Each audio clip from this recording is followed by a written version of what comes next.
Chief justice قاضی فائز عیسیٰ کو social media پر دھمکی دینے کے معاملے پر وفاقی حکومت نے سخت ایکشن لینے کا فیصلہ کیا ہے۔ حکومت کی جانب سے آج FIR کے اندراج کا امکان ہے۔ مزید جانتے ہیں ڈان نیوز کے نمائندے عرفان سروزئی سے۔ عرفان، مزید بتائیے گا۔ جی، چیف جسٹس قاضی فائز عیسیٰ کو دھمکی کے معاملے پر حکومت نے سخت ایکشن لینے کا فیصلہ کیا ہے اور ہمارے ذرائع کے مطابق چیف جسٹس قاضی فائز عیسیٰ پر جو FIR کے اندراج کا ان کو جو دھمکی ملی ہے اس حوالے سے آج FIR کے اندراج کا امکان ہے اور حکومت نے چیف جسٹس کے معاملے کو انتہائی سنجیدہ لیا ہے اور آج اسی حوالے سے راولپنڈی میں جو کمشنر آفس ہے اس میں ایک انتہائی اہم اجلاس جاری ہے جس میں جو وفاقی وزیر اطلاعات و نشریات عطا تارڑ ہیں، اس کے علاوہ جو مقامی رہنما ہے حنیف عباسی وہ بھی موجود ہیں اور اس کے علاوہ ضلعی انتظامیہ کے حکام شریک ہیں اور اس حوالے سے سنجیدگی سے اس کے اوپر غور کیا جا رہا ہے اور باقاعدہ طور پہ جو FIR ہے اس کے اندراج کے اوپر آج جو فیصلہ کیے جانے کا امکان ہے، چونکہ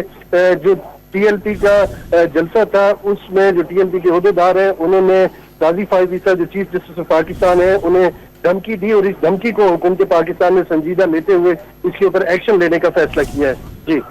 بہت شکریہ عرفان سروزئی اپڈیٹ کرنے کے لیے۔